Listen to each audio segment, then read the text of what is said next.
শুভ সকাল রুনিয়া।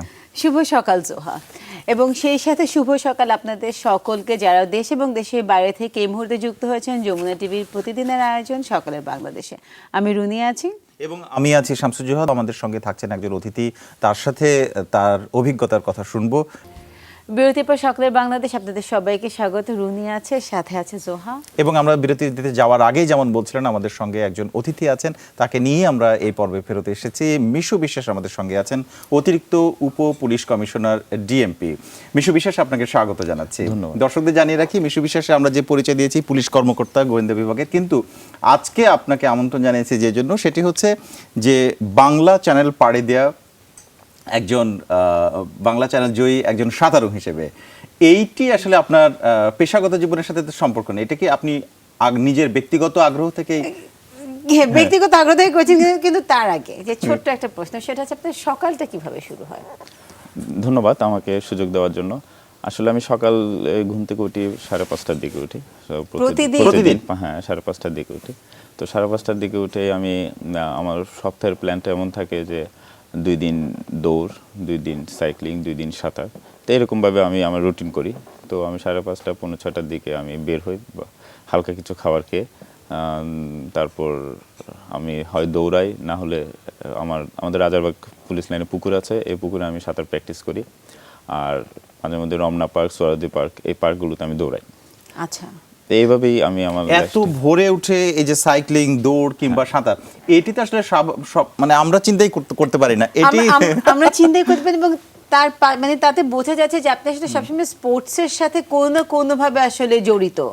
যদি এইভাবে আমি চিন্তা করে দেখি যে সাইক্লিং এর সাথে বা দৌড়ের সাথে, আমি আসলে এটা একটা লাইফস্টাইল, এটা আপনি মানে এটা আমার পার্ট অফ লাইফ। আমি যেমন সকালে উঠে ওয়াশরুমে যাচ্ছি, আমি দুপুরে খাবার খাচ্ছি, আমার এটাই হচ্ছে আমার মানে সকালে দৌড়াবো, এক্সারসাইজ করব, এটাই আমার এখন মানে আমি লাইফস্টাইলের সাথে অভ্যস্ত। সাঁতারের প্রতি আগ্রহী হয়ে ওঠেন আপনি? রাইট, আমি কিন্তু আসলে সাঁতার তো পারতাম না, তো আমি দৌড়াতাম, গত 1 বছর ধরে দৌড়াই, মাঝে মাঝে কিছু সাইক্লিং করেছি, কিন্তু সাঁতারে আমি একদমই পারতাম না। আমি পানিতে ভাসতে পারতাম না, মানে আমি ডুবে যাবো আর কি। মানে পানি সবসময় ভয় করতো। আমি ছোটকাল থেকে কখনোই সাঁতার শিখিনি, সাঁতার পানির প্রতি সবসময় ভয়। তো একটা মনের মধ্যে খারাপ লাগা কাজ করতো যে কোথাও ঘুরতে গেলে আপনার পানিতে নামতে পারতাম না। তো যে কারণে আসলে মজাটা নিতে পারতাম না। সবাই ফ্রেন্ডরা মজা করলো, আমি নিতে পারতাম না। এটা একটা মনের মধ্যে চাওয়া ছিল যে সাঁতার যদি শিখতে পারতাম। তো এই বছরের আপনার জুন জুলাইয়ের দিকে আমি মে মাসে আমি করোনায় আক্রান্ত হই। তো করোনা আক্রান্ত হওয়ার পর আমার একটু শারীরিক দুর্বলতা থেকে যায়, করোনা এফেক্ট। তো তখন আমি একটু দৌড়ে ব্রেক দিই, যেহেতু আমার স্ট্যামিনা কম। তো তখন আমি চিন্তা করি যে এই সময়টা যদি আমি একটু, যেহেতু বসে আছি, সাঁতারটা যদি শেখা যায়।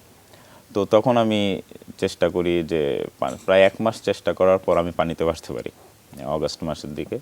তখন থেকে আস্তে আস্তে আমি আসলে সাঁতার, যখন পানিতে ভাসতে পারি, তখনই আমি চিন্তা করলাম যে আমার কয়েকজন শুভাকাঙ্ক্ষী আছে, লিপটন ভাই, আরাফাত ভাই, তো তারা বললো যে ভাই আপনি বাংলা চ্যানেল পাড়ি দিতে পারবেন। তো এটা আমার কাছে তখন আসলে হাস্যকর শোনাচ্ছে, কারণ আমি হচ্ছে 20-30 মিটার যেতে পারতাম না, পানিতে ভাসতে শিখছি যে তাও ধরেন যে একটা পুলের শেষ করতে পারতাম না, পড়ে যাবো, মাঝখানে ডুবে যাবো, ব্যালেন্স হারিয়ে ফেলবো, এরকম ভয় ছিল। তো আমার এখনো মনে আছে, আমি সেপ্টেম্বর মাসে প্রথম আমি 50 মিটার ক্রস করি। আচ্ছা, তো সেপ্টেম্বর আর এটা নভেম্বর, তো নভেম্বরে আমি প্রায় 17,000-18,000 কিলোমিটার সাঁতরিয়েছি। তো তখনও আমার কাছে এটা আসলে বিশ্বাস হয়নি যে আমার পক্ষে সম্ভব। তাহলে এটা যদি আমরা একটু মানে এইভাবে ভাবি যে আপনি সাঁতার জানতেন না, একটু সাঁতার শেখা যায় কিনা, এটি হয়তো অনেকের আগ্রহ হতে পারে, কিন্তু সেখান থেকে বাংলা চ্যানেল পাড়ে দেয়, এই যে এটি কি দুঃসাহসিক বা খুব অল্প সময় বড় অ্যাচিভমেন্ট এরকম মনে হয় না আপনার কাছে? হ্যাঁ, এটা আসলে অবশ্যই অনেক বড় অ্যাচিভমেন্ট, অনেক বড় পাওয়া। এটা আমি আমার আসলে মনের জোর থেকে। কোন ফ্যাক্টরগুলো কাজ করেছে? মনের জোর বা শারীরিক সক্ষমতা? তো একটা বিষয়, সক্ষমতা অবশ্যই বিষয় আছে, আপনার এন্ডুরেন্স থাকতে হবে। তো আমি আসলে দীর্ঘ সময় দৌড়ানোর আমার একটা এন্ডুরেন্স ছিল, আমি 5-6 ঘন্টা দৌড়েছি একটানা। তো এই এন্ডুরেন্স থেকে আমার আসলে ব্রিদিং যে ক্যাপাসিটি, যে কার্ডিওভাস্কুলার ফিটনেস যেটা বলে, তো এটা আগে থেকে ভালো ছিল। যে সাঁতার এটা খুব প্রয়োজন। সাঁতারে দেখা যায় কি অনেকে সাঁতরাতে পারলেও 20-30 মিটার 50 মিটার যাওয়ার পর হাঁপিয়ে যায়। এই যে যেন না হাঁপায়, তো এটার জন্য কিছু টেকনিক আছে, যে টেকনিকগুলো আমি আয়ত্ত করার চেষ্টা করেছি, যাতে মানে আমার পানিটাকে একটা আলাদা জগৎ তৈরি করে নিতে হবে, যে পানির সাথে মিশে যেতে হবে। দিনে কত ঘন্টা প্র্যাকটিস করতেন? আমি প্রতিদিন 2 থেকে 3 ঘন্টা, এই যে লাস্ট 2-3 মাস আমি মানে আমার কাছে মনে হচ্ছে মানে করোনা হওয়ার পরে আমার বেশিরভাগ মানুষই কিন্তু দেখা যায় যে একটা রিয়েলাইজেশনে আসে Right. জীবন নিয়ে। Right. তো সেই রিয়েলাইজেশনটি আসলে মিশু বিশ্বাসকে ঠেলে দিয়েছে বাংলা চ্যানেল চ্যানেলের জয়ী দিকে। করা। যখন করোনাকে আমি জয় করেছি তাহলে আমি আরেকটা সেটাই। ধাপ এগিয়ে যাই আমার জীবনে। হ্যাঁ, আমার সেটাই সেটাই আমি পুরো বিষয় আসলে মনে বাংলা হচ্ছে। চ্যানেলটা আমার বলতে গেলে আমার লাইফ চেঞ্জ করে দিয়েছে। এটা আপনাকে একটা ফিয়ারলেস ফিলিংস দিবে যে কোনো কিছু সম্ভব। আমার কাছে এখন মনে হচ্ছে যে এনিথিং ইজ পসিবল, এই একটা মটো আমরা সবসময় ফলো করি যে কোনো কিছুই প্রতিটা মানুষের পক্ষে সম্ভব, নো ম্যান ইজ লিমিটেড। তো আপনার আসলে ফোকাস থাকতে হবে, ডিভোশনটা থাকতে হবে যে আমি কি পেতে চাই। তো এটার জন্য যদি আপনি হার্ড ওয়ার্ক করেন, লেগে থাকেন। আমি আসলে এই সময়টা ঠান্ডার সময় আর করোনার সময় কিন্তু সবারই এই সিমটমসগুলো ছিল, সর্দি। তো আমি তো প্রতিদিন সাঁতার কাটতাম, প্রতিদিন আমার সর্দি লাগতো। তো আমি প্রতিদিন হালকা হালকা জ্বর আসতো, তো আমি এর পরের দিন আবার ওটা নিয়ে আমি আবার পানিতে নামতাম। তো এটা করতে করতে এখন আর আমার এটা হয় না। মানে পানির সাথে যে বডির একটা আপনার রিলেশনশিপ, এটা কিন্তু আমি বিল্ড আপ করতে পেরেছি, যে কারণে জিনিসটা আমার জন্য খুব তাড়াতাড়ি সহজ হয়েছে। এবং আমার কাছে আমি যেটা মানে আপনার গল্পতে মনে হচ্ছে যে কোনো বয়সে আসলে যে কোনো কিছু করা সম্ভব। হ্যাঁ অবশ্যই, শুরুটা বয়স বলে কিছু নাই যে বয়স বলে আমার তারপরেও আরেকটা এক্সপিরিয়েন্সের ব্যাপার আপনার গল্পের মধ্যে যেটা আমরা পাচ্ছিলাম যে আপনি সাইক্লিং এ অভ্যস্ত ছিলেন, আপনি দৌড়ের প্রতি সবচেয়ে বেশি মানে আগ্রহী এবং আপনার প্র্যাকটিসটা ছিল বিভিন্ন সময়। তো এই যে সাঁতার শেখার পরে মনে হচ্ছে যে আমি বাংলা চ্যানেল পাড়ি দেবো, কিন্তু দৌড় নিয়ে দেশকে রিপ্রেজেন্ট করা বা এটা নিয়ে কোনো প্রতিযোগিতায় অংশগ্রহণ করা সেই ব্যাপারে কখনো? হ্যাঁ, আমি গত বছর সিঙ্গাপুরে এবং থাইল্যান্ডে আপনার ইন্টারন্যাশনাল হাফ ম্যারাথনে অংশগ্রহণ করেছি। আচ্ছা। তারপর এছাড়াও আমাদের সারা দেশে কিন্তু এখন দৌড় খুব জনপ্রিয়। যে এটা আসলে আগে স্পোর্টস হিসেবে দেখা হতো না, এখন কিন্তু রানিংকে স্পোর্টস হিসেবে দেখা হয় এবং খুব জনপ্রিয়। অন্যান্য দেশে অনেক আগে থেকে জনপ্রিয়, কারণ আমাদের প্রতিটা জেলায় কিন্তু সুন্দর ছোট ছোট স্পোর্টসের বাইরে মিনিমাম তো শারীরিক ফিটনেসের জন্য এটা খুবই জরুরি। সেটাই। তো আমি শারীরিক ফিটনেসের জন্য সবাই কিন্তু কম বেশি একটা বয়সে গিয়ে কিন্তু হাঁটা বা দৌড় শুরু করে। তো আমার কথা হচ্ছে যে আপনি যদি আফটার 40 বা আফটার 50 হাঁটেন বাধ্য হয়ে, অনেকে দৌড়ান, তো কেন নয় এটা আপনি আরো আগে শুরু করেন। আপনি এটাকে আপনার লাইফস্টাইল করে নেন, যাতে এটা আপনার কাছে প্রেশার মনে না হয়, প্যাশন হয়ে যায়। তো আমার এটা থিম আর কি। আমি যার সাথে কথা বলি সবাইকে বলি যে আপনার এটাকে প্যাশন করে নেন, তাহলে তো আপনার আর এটা বার্ডেন মনে হবে না। আফটার 40 আপনার ডায়াবেটিস চলে আসবে, আপনার কোলেস্ট্রল বেড়ে যাবে, তখন আপনি বাধ্য হয়ে দৌড়াবেন, ডাক্তারের পরামর্শ দৌড়াবেন। তো এটাকে আপনি যদি লাইফস্টাইল করে নেন, তাহলে কিন্তু আপনার আর এটা কষ্ট মনে হবে না। আপনার অভিজ্ঞতাটা মানে আপনি কখন থেকে শুরু করেন দৌড়ের বিষয়টি এবং দিনে কতটা সময় দৌড়ান? হ্যাঁ, আমি ছোটকাল থেকে কখনোই কিন্তু আমি দৌড়াইনি। মানে আমার এমন না যে অনেকে স্কুল, মানে ছোটবেলা থেকে অনেক স্পোর্টই না ছিল। আমি কখনো স্পোর্টে ছিলাম, আমি ক্রিকেট খেলতাম। যে এমনিতে যেরকম সবাই ক্রিকেট খেলে, তো ক্রিকেট মোটামুটি ভালো খেলতাম, তো ক্রিকেট খেলতাম। কিন্তু দৌড় যে স্পোর্টস হতে পারে এটা আমার কখনো মনে ছিল না। মানে আমার কাছে দৌড় মানে পানিশমেন্ট মনে হতো যে একটা মানুষ দৌড়াচ্ছে, এটা স্পোর্টস, কারণ এটা স্পোর্টস হতে পারে, এটা আমি কখনো ফিল করি নাই। তো লাস্ট অক্টোবর আমি তো যেহেতু পুলিশে আছি, যে আমাদের জবটা একটু চ্যালেঞ্জিং, সবসময় একটা জব স্ট্রেস থাকে, আপনারা জানেন। তো সবসময় একটা 24/7 আমাদের ডিউটিতে থাকতে হয়। তো আমি যেটা মনে করি যে এর জন্য আপনাকে সুন্দর একটা লাইফস্টাইল মেনটেন করা কিন্তু একটু টাফ হয়ে যায়। মানে আপনার খাওয়া দাওয়া ঠিক থাকে না, ঘুম ঠিক থাকে না, তো এটা আপনার কিন্তু ব্যক্তি জীবনে প্রভাব ফেলে আপনার। তো এর কারণে আমার একটু শারীরিক সমস্যা দেখা দেয়, আমার একটু অ্যাসিডিটি দেখা দেয়, যে এটা কিন্তু হরমোনাল প্রবলেম, যে আপনি ঠিকমতো ঘুম না হলে বা আপনার যদি ওভার স্ট্রেস হয়, টেনশন হয়, তাহলে কিন্তু হরমোনাল ইস্যুর কারণে এটা হচ্ছে শারীরিক একটা সমস্যা থেকে অনেকগুলো তৈরি হতে পারে, দেখা দেয়। তো ঘুম ঠিকমতো হতো না, তো তখন আমি চিন্তা করি যে একটু ঘাম ঝরানো দরকার। তো একটু বাল্কি হয়ে যাচ্ছিলাম, তো একটু ঘাম ঝরানো দরকার। তো এইভাবে আমি একটু রমনা পার্কে যাওয়া আসা শুরু করি, হাঁটতে শুরু করি। প্রথম দিকে হাঁটতাম, দেখতাম অনেকে দৌড়ায় ওখানে, তো আমার কাছে ওদেরকে দেখে খুব ইন্টারেস্টিং লাগতো। যে আমরা এখানে পেশাগত জীবনের সাথে এটা সম্পর্ক আছে কিনা এটা জানবো আপনার কাছে। এটা জানবো, কিন্তু তার আগে আমাদের যেটা প্রয়োজন ছোট্ট একটা বিরতির। দর্শক আপনারা আমাদের সঙ্গে থাকুন, একটা ছোট্ট বিরতির পর আবারও ফিরছি।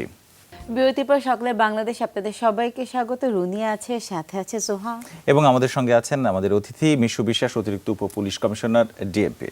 মিশু বিশ্বাস, আপনাকে আরেকবার স্বাগত জানাচ্ছি। আপনার গল্পগুলো শুনতে আমাদের খুব ভালো লাগছিল এবং আমার মনে হচ্ছে যে আমরা যারা বিভিন্ন পেশায় কাজ করি তাদের ক্ষেত্রে আপনার এই অভিজ্ঞতা একটি উদাহরণ। কারণ আমাদের জব স্ট্রেস বলে একটা জিনিস থাকে, যে কোনো পেশায় কিন্তু একটা স্ট্রেস লেভেল আছে। আমি আশা করি যে মানে পুলিশের যেই বিভাগে আপনি কাজ করেন, গোয়েন্দা সংস্থা, সেখানেও কিন্তু এইটার প্রেশারটা অনেক বেশি, এবং এটা 24/7, এই না যে 9টা 5টার চাকরি। তো সেখানে নিজেকে স্ট্রেস রিলিফ করার জন্য স্পোর্টসটাকেই বেছে নেওয়ার কারণটা কি, যদি আমি স্পেসিফিক্যালি জানতে চাই? ধন্যবাদ। আপনি যেটা বলছেন যে আসলে প্রত্যেকটা জব সেক্টরে কিন্তু স্ট্রেস আছে।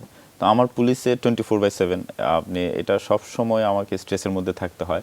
আমি অফিসের বাইরে বাসায় আসার পরেও কিন্তু আমাকে ডিসিশন মেকিং বা সবকিছু ওভার ফোনে সবকিছুতেই আমার হঠাৎ করে আমি মানে ওই প্রক্রিয়ার মধ্যে থাকতে হচ্ছে। যে কোনো সময় একটা ফোন আমি কল যে কোনো আসতে সময় ফোন পারে। কল আসে, আমাকে ইমার্জেন্সি অ্যাটেন্ড করতে হবে। আমি রাত 2টার সময় বের হয়ে যেতে হয়, অপারেশনে যেতে হয়। তো এই জিনিসগুলোর মধ্যে সবসময় থাকে। তো তখন একটা স্ট্যাবিলিটি থাকে না আপনার লাইফস্টাইলে। তো এর মধ্যে আসলে আমি সবসময় গুগল ঘেটেছি বা যাদের সাথে মিশেছি, দেখেছি যে যারা স্পোর্টস করে তারা তুলনামূলক আপনার তাদের মেন্টাল হেলথ কিন্তু স্টেবল। তা আপনি দেখেন যে এই যে আমি দৌড় শুরু করলাম, দৌড়টা শুরু করেছি এই কারণে যতক্ষণ আমি দৌড়াই সকালে, যদি আপনি বলুন যে সকালটা যে আমার শুরু হয়, একটা সুন্দর সকাল কিন্তু খুব ইম্পর্টেন্ট। যে যারা সকালটা মিস করে তারা, আমি মনে করি যে তারা খুব দুর্ভাগা। তারা কিন্তু পাখির ডাক শুনতে পারে না, তারা কুয়াশা দেখতে পারে না, তারা কিছুই দেখতে পারে না আর কি। তো এটাই আপনার মন ভালো করে দেবে, সারাটা দিন কিন্তু আপনার ভালো যাবে। এই যে আপনি যদি সকালে একটু দৌড়ান, একটু এক্সারসাইজ করেন, আপনি মানে আপনার মনে হবে যে আপনি অনেকের চেয়ে এগিয়ে আছেন, যে আমি শারীরিকভাবেও ভালো আছি, আমার দিনটাও একটু আপনি অনেক বেশি সময় পাবেন কিন্তু অবশ্যই। কাজগুলো গুছিয়ে নেওয়ার জন্য লম্বা একটা দিন লম্বা পাওয়া একটা যায়। সময় পাবেন। তো সবকিছু মিলে আপনার একটা মনে একটা প্রশান্তি দিবে। স্পোর্টস জিনিসটা এমন যে আমি যে সাঁতরালাম, এটা কিন্তু একটা আলাদা একটা জগৎ। যতক্ষণ আমি পানিতে আছি তা আমার কিন্তু এটা কিন্তু আনন্দ দিচ্ছে, মানে আমি একটা আলাদা জগতে আছি, মানে নিজের একটা এনভায়রনমেন্ট ক্রিয়েট হয়, জি। যেটা আপনাকে আপনার সব কিছুর বাইরে, আপনার ফ্যামিলি, আপনার জব এনভায়রনমেন্ট, আপনার সোসাইটি, সব কিছুর বাইরে আপনার নিজের একটা জগৎ দরকার, যেটা দুনিয়া দরকার, যেটা আপনাকে সবসময় আনন্দ দিবে, সবসময় আনন্দ দিবে। এখানে কিন্তু আমাকে পীড়া দেওয়ার কিছু নাই। না। আমি যত এটার মধ্যে দিয়ে যাব, এটা আমাকে কিছু না কিছু বিনোদন দিবে, যেটা আমার মনের খোরাক, যেটা আমাকে সবসময় মানসিকভাবে সুস্থ রাখবে, যেটা আমাকে ফিজিক্যালি ফিট রাখবে।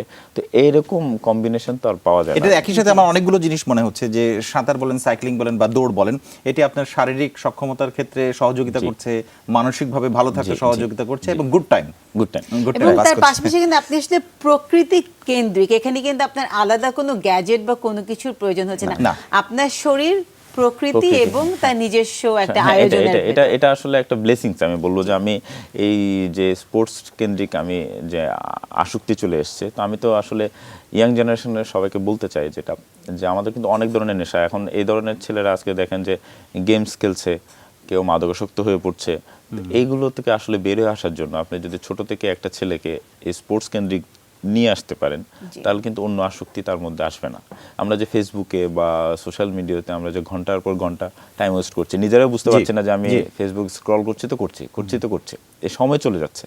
তো এর চেয়ে যদি আমি স্পোর্টসের মধ্যে সময় দিই, তো আমার কিন্তু শারীরিকভাবে আমি সুস্থ, মানসিকভাবে সুস্থ।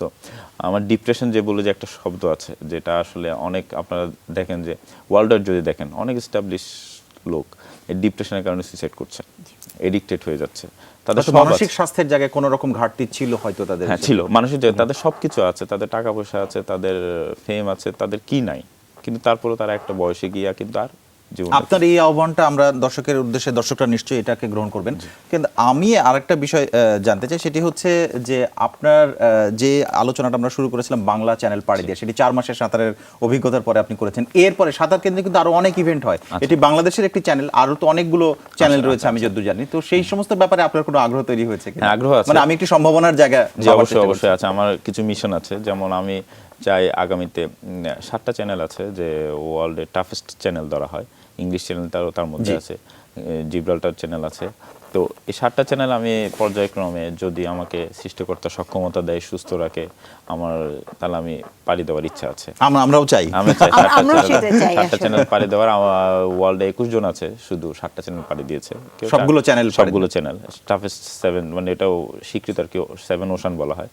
তো এটা যদি পাড়ি দিতে পারি, এটা আমার জন্য একটা ভালো লাগা কাজ করবে। নিশ্চয়ই, নিশ্চয়ই। এছাড়া বিভিন্ন দেশে আপনার ওশানম্যান কম্পিটিশন হয়, ওশানম্যান বিভিন্ন সিতে, তো এগুলো অ্যাটেন্ড করার ইচ্ছা আছে। আর আমি বর্তমানে প্র্যাকটিস করছি আসলে ট্রায়াথলন প্র্যাকটিস করছি, সাইক্লিং, দৌড় এবং সাঁতার। আমরা যেটি জানি যে এরকম 3 বিভিন্ন দিকে যাদের সক্ষমতা থাকে তারা কিন্তু আয়রন ম্যান একটা প্রতিযোগিতা আছে, যেটা 3টাতেই সক্ষম হতে হয় এবং একই সাথে সেইটা মনে হয় আপনার সম্ভাবনা খুব বেশি। জি আমি ওটি এখন এই মুহূর্তে মিশু বিশেষের টার্গেট। ফোকাস এখানে যে আমি ট্রায়াথলনটা প্র্যাকটিস করছি আয়রনম্যান কম্পিটিশনের জন্য। তো 2021 সালে যদি দেশের কোভিড পরিস্থিতি ওয়ার্ল্ডের যদি ভালো হয়, তাহলে আমি এটা অ্যাটেন্ড করব। সুস্থ থাকি, আমি ট্রেনিং করছি। তো আপনারা দোয়া করবেন যেন আমি আয়রনম্যান কম্পিটিশন আমরা চাই যে অবশ্যই। এরপরে আপনাকে আমরা নিয়ে আসবো যখন আপনি একজন আয়রন ম্যান হিসেবে, আয়রন ম্যান মিশু বিশ্বাস হিসেবে আমাদের সামনে আসবেন। আপনার এটা তো আমরা প্যাশনের দিকটা দেখতে পাচ্ছি, আপনার প্রফেশন অনেক চ্যালেঞ্জিং। এই প্রফেশনের সাথে এখন আপনার প্যাশনটাকে আপনি কিভাবে ম্যানেজ করছেন, মানে আপনার চাকরির সাথে পাশাপাশি? হ্যাঁ, এটা একটু টাফ, একটু আমার জন্য টাফ, কারণ হচ্ছে খুব হার্ড ট্রেনিং এর মধ্যে যেতে হয়। আপনি বাংলা চ্যানেলের জন্য আমার রেগুলার যেহেতু আমি খুব কম সময়ে বাংলা চ্যানেল পাড়ি দিয়েছি, আমার হাতে ছিল 3টা মাস সাঁতার শেখার পর। তো আমি তার উপর আমার টেকনিক প্লাস এন্ডুরেন্স বিল্ড আপের জন্য আমি 4.5 ঘন্টা পর্যন্ত পুকুরে টানা ননস্টপ সাঁতার কেটেছি। হ্যাঁ, তো আমার কিন্তু হচ্ছে কি যে যেমন আমি আজকে প্ল্যান করলাম যে আগামীকাল সকালে আমি ট্রেনিং করব, তো অন্যান্য যারা 9টা 5টা অফিস তারা কিন্তু ট্রেনিংটা করতে পারে। তো আমার তো কোনো জব শিডিউল নাই। আমি দেখা গেল আমি ভোর 6টা থেকে ট্রেনিং করার কথা, আমি 4টার সময় আমি একটা ইমার্জেন্সি অপারেশন আমাকে অ্যাটেন্ড করতে হলো। তো এরকম আমার কিন্তু অনেক সময় ট্রেনিং মিস হয়ে যায়। তো ওটা আমি আবার রিকভার দেখা গেল আমি সন্ধ্যায় করে নিই বা পরের দিন, কিন্তু ওটা মেইনটেইন করছেন, মেইনটেইন করার চেষ্টা করি। তো এটার জন্য আমার জন্য একটু টাফ হয়ে যায় যে মেইনটেইন করা। আর আমার তো ডিপার্টমেন্টও জানে যে আমি এটা চেষ্টা করছি, সবাই সাধুবাদ দিয়েছে, স্যাররা সাধুবাদ দিয়েছে যে আমি বাংলা চ্যানেল অতিক্রম করেছি, যেহেতু এর আগে সিভিল সার্ভিসে কেউ কখনো এটা পারি দেয়নি। এখানে আপনি প্রথম। হ্যাঁ, পারি দেয়নি, পুলিশে দেয়নি, ওভারঅল সব ক্যাডার সার্ভিসে কেউ কখনো দেয়নি। তো স্যাররাও চাই যে আমি এটা ধরে রাখি, এই ফিটনেস ধরে রাখি এবং এই লাইফস্টাইল ধরে রাখি, যাতে এটা দিয়ে অন্যরা অনুপ্রাণিত হয়, অনেকেই যেন আরো এগিয়ে আসে। তো এভাবে আমি কন্টিনিউ করার চেষ্টা করছি। বা আমরাও চাই আপনার মানে এই স্বপ্ন যেগুলো আছে সেগুলো সার্থক হোক, সেগুলোর গল্প আমরা শুনবো। আপনি আমাদের সঙ্গে থাকুন। দর্শক, আমরা এ পর্যায়ে আরেকটা বিরতিতে যাচ্ছি, ফিরছে এখনই, সাথেই থাকুন। বিরতির পর সকলে বাংলাদেশ, আপনাদের সবাইকে স্বাগত। রুনি আছে, সাথে আছে জোহা, এবং আমাদের সঙ্গে আছেন আজকের অতিথি মিশু বিশ্বাস, অতিরিক্ত উপ পুলিশ কমিশনার ডিএমপি। আপনাকে আরেকবার স্বাগত জানাচ্ছি। আপনার ছাত্র জীবন থেকে যদি শুরু করি, তাহলে আপনি ইঞ্জিনিয়ারিং বাংলাদেশের সবচেয়ে সম্মানজনক প্রতিষ্ঠান এবং আমার মনে প্রত্যাশিত সকল ছাত্রছাত্রীর কাছে হ্যাঁ, বুয়েটের স্টুডেন্ট ছিলেন। তারপরে পুলিশে আসা এবং সেখানে অন্যান্য দিকে ঝুঁকে পড়া, সেখানে অ্যাচিভমেন্টগুলো একের পর এক আসা। আপনার সেই সময়ের প্রত্যাশার সাথে এখনকার কি আলাদা কিছু মনে হচ্ছে, নাকি মনে হচ্ছে যে না এটা ভালো হচ্ছে বা এর মধ্যে দিয়েও কাজ করার সুযোগ আছে? হ্যাঁ, অবশ্যই কাজ করার সুযোগ আছে। আপনি দেখেন যে আমরা যে লেখাপড়া করি শুধুমাত্র তো নিজের জন্য না, আমরা সমাজকে কিছু দিতে চাই, দেশের মানুষকে কিছু দিতে চাই, সাথে নিজের ক্যারিয়ারটা একটু বিল্ড আপ করতে চাই। তো আমি ইঞ্জিনিয়ারিং ব্যাকগ্রাউন্ডে লেখাপড়া করেছি, বুয়েটে লেখাপড়া করেছি। তো আমার স্বপ্ন ছিল যে হয়তো ইঞ্জিনিয়ারিং ট্র্যাক হবে। তো যেভাবে হোক আমি স্বাভাবিক হবে এটাই হতো। তো আমি একসময় চিন্তা করলাম যে দেশে থাকবো, দেশে মানুষের সেবা করব। তো তখন বিসিএস দিয়ে পুলিশে আসি। তো পুলিশে আসলে সেবা করার সুযোগটা আমার মনে হয় অন্য জবের চেয়ে একটু বেশি, কারণ হচ্ছে এখানে সরাসরি জনগণের টাচে যাওয়া যায়, তাদের সুখ দুঃখগুলো আপনি শুনতে পারবেন, তাকে সার্ভিস দিতে পারবেন। তো এই যে আপনি বললেন যে এখানে কিন্তু দেশ সেবার অনেক সুযোগ আছে। আমি যে ইঞ্জিনিয়ার ব্যাকগ্রাউন্ড থেকে যেখানে এসেছি, আজকালকার যদি আপনি ক্রাইম প্যাটার্ন দেখেন, একটু কিন্তু টেকনিক্যাল সাপোর্ট নেয় ক্রিমিনালরা, ওয়ার্ল্ড ওয়াইড এই জিনিসটা হচ্ছে। তারা কিন্তু প্রযুক্তিগত সহায়তায় তারা ক্রাইম করছে। তো এক্ষেত্রে মানে ক্রিমিনালরাও প্রযুক্তির সহযোগিতা নিচ্ছে। তো সেক্ষেত্রে যদি আপনার পুলিশ বাহিনী যদি স্মার্ট না হয়, পুলিশ বাহিনী যদি তাদের চেয়ে ওয়ান স্টেপ এগিয়ে না থাকে, তাহলে কিন্তু আপনি ক্রিমিনালদের বধ করতে পারবেন না। তো এখানে টেকনিক্যাল ছেলেপেলের এই জন্য আসা উচিত অফিসারদের, যাতে তারা সহজে প্রযুক্তিগত জিনিসগুলো রপ্ত করতে পারে এবং আমাদের এই যে ক্রিমিনালদের যে আমরা ক্রাইম কন্ট্রোল করতে গেলে এখন আমার মনে হয় যে এরকম টেকনিক্যাল স্টুডেন্টদের আসা উচিত। শুধু আসছেও, আপনি যদি চিন্তা করেন যে আমার ব্যাচে যদি 10 জন বুয়েটের স্টুডেন্ট আছে, 21 জন ইঞ্জিনিয়ার আছে, 2 জন ডাক্তার আছেন, বড় সংখ্যা। হ্যাঁ, বড় সংখ্যা। হ্যাঁ, তারপর হচ্ছে সায়েন্স ব্যাকগ্রাউন্ড, ঢাকা ভার্সিটি ফার্মাসির স্টুডেন্ট অনেকেই আছে, অ্যাপ্লাইড ফিজিক্স স্টুডেন্ট অনেকেই আছে। তো এরকম অনেক স্টুডেন্টই আসছে যারা আসলে তাদের ক্যারিয়ারটা পুলিশে গড়তে চায় এবং পুলিশ এটার জন্য একটা কিন্তু সুন্দর পরিবর্তন আসছে। আপনি যদি বিগত সময়ের পুলিশের চেয়ে এখনকার পুলিশ বাহিনী দেখেন। জি, আমি এখানে আপনাকে বলতে চাচ্ছিলাম যে যখন আজকে সকালে আমি আপনার ডেজিগনেশনটা দেখেছি, আমি সত্যি ভীত ছিলাম। কারণ পুলিশের প্রতি মানুষের এক ধরনের যে ইতিবাচক কোনো ক্ষেত্রে নাই, যে ক্ষেত্রে নাই, সেই জায়গাগুলো পরিবর্তন আসা দরকার। এবং আমার মনে হচ্ছে আপনাদের এই জেনারেশন বা এখনকার যে স্টেপস গুলো, সেগুলোর মধ্যে হাত ধরে আসা সম্ভব। আপনার কি তাই মনে হয়? আমারও তাই মনে হয় যে, এবং আসছে। আপনি যদি একটু স্টেপ বাই স্টেপ দেখেন যে আগের চেয়ে অনেক বেশি পুলিশ হেল্পফুল এবং পুলিশ আপনাকে শুনবে। এখন পুলিশকে আসলে তো আপনার পুলিশের কাছে যেতে হয় না, পুলিশে আপনার কাছে চলে আসে। আগে তো দেখা যেত যে থানায় যেতে পারতো না একটা মানুষ ভয়ে। যেমন ওভার টেলিফোন একটি সার্ভিস আছে, আপনি 999 একটি সার্ভিস। 999 বললে আপনার যে কোনো সমস্যা, স্বামী স্ত্রীর ঝগড়া হচ্ছে, যদি আপনি তাও সেখানেও পুলিশে হেল্প চান, পুলিশ চলে আসে। কি করছে না পুলিশ? আপনার যে কোনো ধরনের জায়গা জমি সমস্যা, আপনি যে কোনো বিপদে পড়ছেন, আপনার ঘরে দেখা, করোনার সময় যদি আপনি একটু দেখেন যে অবশ্যই। আমাদের পুলিশ সেই ভূমিকাটা আসলে অনেক পুলিশ বেশি বাহিনীর যে ভালো ছিল। অবদান, আমরা কিন্তু আমাদের আউট অফ দ্য বক্স কাজ করেছি, মানে যে কাজগুলো আমাদের না, আমরা কিন্তু তাও করেছি। যে কাউকে পাওয়া যায়নি, পরিবারের মানুষকে পাওয়া যায়নি, যে আপনার আফটার ডেথ যে তাকে সৎকার করার জন্য লোক পাওয়া যায়নি, সেটাও পুলিশ করেছে। তারপর ত্রাণ দিয়েছে পুলিশ, তার ঘরে ঘরে গিয়ে পৌঁছে দিয়েছে। সেই জায়গাটা কিন্তু মনে হয় যে মানবিক পুলিশিং, সেটা জি। কিন্তু এখন আমরা খানিকটা দেখেছি। পুলিশ যে একটা সেবা, মানে পুলিশ যে সেবা দিতে পারে, এটা কিন্তু পুলিশ করোনার সময় প্রমাণ করেছে যে আমরা কিন্তু পারি, আমাদের জীবনে ঝুঁকি নিয়ে। কিন্তু ডাক্তারদের পরে কিন্তু এই জন্য সবচেয়ে বেশি আক্রান্ত কিন্তু আমাদের পুলিশ বাহিনীতে, অবশ্যই। এবং অনেকজন আমরা কিন্তু হারিয়েছি এই যে পুলিশ করোনার কারণে।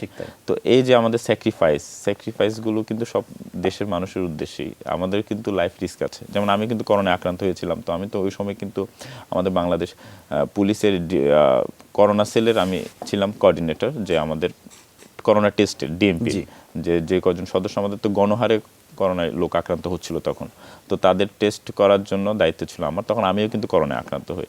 তো এই যে নিজের ফ্যামিলির কথা চিন্তা না করে, নিজের জন্য চিন্তা না করে, আমরা কিন্তু দেশের মানুষের জন্য এই কাজগুলো করছি। সেটাই। আসলে মানে একেবারে। ধরেন আমি যদি চিন্তা করছি আর্মি, পুলিশ, এই যখন আপনি এখানে যখন বা নেভিতে যখন আপনি যাচ্ছেন, বা আপনি যখন এয়ারফোর্সে যাচ্ছেন, আপনি কিন্তু প্রথমে দেশটাকেই প্রাধান্য priority দিচ্ছেন। দিচ্ছেন। আপনার নিজের ব্যক্তি মিশু এটা থেকে বললেন, কিন্তু right. দেশের জন্য, মানে যে দেশের জন্য আমরা সদা প্রস্তুত। জি, এটা মিশু বিশেষ আমরা এখন এই যে পেশাগত দায়িত্ব বা পেশাগত যে জায়গা, সেটার বাইরে এসে আপনার এই জায়গাটাও কিন্তু আউট অফ দ্য বক্স। যে সবার পুলিশিং এর আমি যতদূর জানি সেটাই কি, যে প্রথম যে একটা ট্রেনিং হয় আপনি সেখানে জয়েন করার পরে, সেই ট্রেনিং এর পরে শারীরিক যে আপনি সাইক্লিং করবেন কিনা, আপনি সাঁতার করবেন কিনা, আপনি দৌড়ে প্র্যাকটিসের মধ্যে থাকবেন কিনা, এটি তো অতটা বাধ্যতামূলক কিছু না। আমাদের ট্রেনিং ওখানেই ট্রেনিং হয়। এই সময় মাঝে মধ্যে কিছু ট্রেনিং থাকে, তবে শারীরিক ফিটনেসের যেটা, সেটা তো আসলে জরুরি। এটা আসলে আমার নিজের উপর। অন্য পেশার যারা আছেন এই মুহূর্তে বাংলাদেশে, আজকে দর্শকরা যারা দেখছেন বিভিন্ন পেশায় আছেন, তাদের জন্য আপনি এটা কি বলবেন, যে এটা কি হেল্পফুল কিনা বা কিভাবে তারা করতে পারে? অবশ্যই ফিটনেস তো আপনার, আমি তো মনে করি এটা ম্যান্ডেটরি। কারণ হচ্ছে আপনি যদি সুস্থ থাকতে চান, যে কোনো পেশার লোক হোক, আপনার জব স্ট্রেস যতই থাকুক না কেন, আমার যে জব স্ট্রেসে, আমাদের চেয়ে তো বেশি জব স্ট্রেস কারো নাই, হয়তো প্যারালাল আছে অনেকের, কিন্তু বেশি তো কারো নেই। তো এরপরও যে আমি এটা মেনটেন করতে পারছি, এটা কিন্তু সম্পূর্ণ আমার ইচ্ছার উপর, আমার ইচ্ছা শক্তি। আমার সকালে ঘুম থেকে ওঠার ইচ্ছা শক্তি তো থাকতে হবে। এখন আমি যদি বিছানা ছেড়ে না উঠতে চাই, কেউ তো আমাকে জোর করে তুলতে পারবে না। তো সবাই কিন্তু সকালটা যদি একটু আগে শুরু করে, তাহলে কিন্তু সে টাইম মেনটেন করতে পারবে। এই যে ফিটনেস প্রত্যেক পেশার লোকেরই উচিত, যে তার মানসিকভাবে সুস্থ থাকার জন্য। একটা বয়সে গিয়ে কিন্তু মানুষকে ডিপ্রেশন পেয়ে বসে, তো এইটা যদি কাটাতে চায়, তাহলে তাকে কিন্তু বিনোদন খুঁজতে হবে। এই বিনোদনটা সে স্পোর্টসের মাধ্যমে নিতে পারে। সুস্থ বিনোদনের আসলে চর্চা করাটা সুস্থ বিনোদন লাগবে, শারীরিকভাবে ফিটনেস, সুস্থ বিনোদন, সবকিছুর জন্য আপনি বলছেন সকালে ওঠা এবং শরীর চর্চা করা। এটাকে লাইফস্টাইল করে নিতে হবে। এটা আপনি এমন না যে অনেকে আছে যে আমি একটু শুকাতে চাই, মানে আমার ওয়েট কমাতে চাই, ডায়েট করলাম আমি একটু শুকাতে চাই, আমাকে একটু দৌড়াবো। তো এভাবে কিন্তু আপনি বেশি দিন আগ্রহ পাবেন না, কারণ আপনার ওয়েট কমে যাবে, আবার আপনি ছেড়ে দিবেন, আবার ওয়েট বেড়ে যাবে। এই যে এটাকে যদি আপনি নেশায় পরিণত করেন, এটা যদি আসক্তিতে পরিণত করেন, শুধুমাত্র তখনই দেখবেন আপনার বডি ফিট থাকবে, আপনি মেন্টালি ফিট থাকবেন, আপনি সুস্থ বিনোদনও পাচ্ছেন, সবই পাবেন। তরুণ যারা ছাত্র বয়সের মধ্যে আছেন, ছাত্র জীবনে আছেন, তাদের জন্য নিশ্চয়ই একই কথা। ছাত্রদের জন্য তো অবশ্যই, কারণ তারা তো শুরু, আপনার অভিজ্ঞতাটা একটু শেয়ার করুন। আমি অভিজ্ঞতা বলছি, কারণ আমরা তো অনেক দেরিতে শুরু করেছি। আমি শুরু করেছি 2 বছর ধরে। তো ছাত্রদের তো এখন আমি বলবো যে এইটা যদি আমাকে আজ থেকে 10 বছর আগে কেউ যদি এই ট্র্যাকে নিয়ে আসতো, তাহলে আমি আরো বেশি কিছু করতে পারতাম, আমি আরো বেশি সুস্থ থাকতাম। তো এটা তো আমরা মিস করেছি। তো যারা এখন ইয়াং স্টেজে আছে, যারা এইচএসসি পরীক্ষা দিচ্ছে, যারা স্কুল জীবনে আছে, তারা যদি এখন থেকে এটার প্রতি আসক্তি হয়, এখন থেকে যদি আস্তে আস্তে দৌড়ায় বা খেলাধুলা করে, তাহলে তো তাদের জীবনটা আরো সুন্দর হবে নিশ্চয়ই। তো আমি তাদেরকে বলবো যে অবশ্যই স্পোর্টসের প্রতি আগ্রহ থাকা উচিত। পড়াশোনা করে যাবে, সাথে স্পোর্টসটা থাকবে। এবং নিশ্চয়ই আপনার ডিপার্টমেন্টের লোকজন অনেক আগ্রহ প্রকাশ করছে এখন। জি, অনেকেই আগ্রহ করছে, যে অনেকেই এক্সারসাইজ করে, অনেকে এখন এদিকে ঝুঁকছে, কেউ কিছু না কিছু করার চেষ্টা করছে যাতে সুস্থ থাকে। মানে এটা খুব বেশি জরুরি আর কি। মিশু বিশ্বাস, আপনাকে অসংখ্য অসংখ্য কারণ ধন্যবাদ। আপনার কাছে আজকে যে স্টোরিগুলো সকালে শুনলাম, যে গল্পগুলো শুনলাম, সেগুলো খুবই আসার জন্য। ইন্সপায়ারিং, একই সাথে উদাহরণ দেওয়ার মতো। মানুষ এগুলো ফলো করতে পারেন, এরকম আমরা চেষ্টা করব, মানে আমরা প্রত্যাশা করব আমাদের যারা দর্শক তাদের মধ্যে থেকেও এটাতে ইন্সপায়ার হবেন অনেক বেশি। আপনাকে ধন্যবাদ অনেক আমাদের সাথে আজকে আপনাদেরকেও যোগ দেওয়ার জন্য। ধন্যবাদ, যমুনা টিভিকে ধন্যবাদ আমাকে আমন্ত্রণ জানানোর জন্য। আমার জন্য দোয়া করবেন যাতে আমি আগামীতে আমার স্বপ্নগুলো সুন্দরভাবে পূরণ নিশ্চয়ই করতে পারি। সবগুলো চ্যানেল পাড়ি দিন আপনি, এটাই আমরা প্রত্যাশা করি। তো দর্শক, ইচ্ছা থাকলে উপায় হয়, এটি আসলে প্রমাণ করেছেন আমাদের মিশু বিশ্বাস। যখন মানুষ থেমে যায়, যখন মনে করে নতুন কিছু কেন শিখবো, তখন তিনি বলছেন যে না, কেন আমার শরীর যখন সৃষ্টিকর্তা সেটাকে তৈরি করেছে এমন ভাবে যে সেটাকে আপনি যতই সেটাকে আপনি ঘষা মাজা করবেন, সেটা নতুন নতুন রূপ নিয়ে আপনার সামনে আসবে। তবে একই সাথে রুনি, আরেকটি বিষয় যে শারীরিক সক্ষমতার শুধু নয়, যে আমরা সুস্থ থাকার জন্য একই সাথে শরীর এবং একই সাথে মানসিকভাবে সুস্থ থাকার জন্য প্রত্যেকেই শরীর চর্চা করতে পারেন এবং প্রতিদিন এবং মানসিক স্বাস্থ্য, যেটা নিয়ে আমরা বারবার কথা বলতে চাই না, কিন্তু এটা নিয়ে আসলে কথা বলা খুব প্রয়োজন। এবং জরুরি। এই মানসিক স্বাস্থ্য বিষয়টাও বোঝা দরকার। আপনার মন যখন ভালো থাকবে, প্রফুল্ল থাকবে, তখনই আসলে দেখা যায় যে আপনি মানসিক প্রশান্তিতে আছেন। এবং মানসিক প্রশান্তিতে থাকার মানে হচ্ছে আপনার জীবনে যতগুলো আপনি ধাপ নির্ধারণ করবেন না কেন, অতিক্রম করা সবগুলোই করা সম্ভব। সুস্থ প্রজন্ম এবং সুস্থ বাংলাদেশ, এটি আমাদের প্রত্যাশা। ডিসেম্বর মাসের আজকের এই সকালের আমাদের একটি শুভ প্রত্যাশার কথা জানিয়ে আমরা আজকের আয়োজন থেকে বিদায় নিচ্ছি। শুভ সকাল। শুভ সকাল।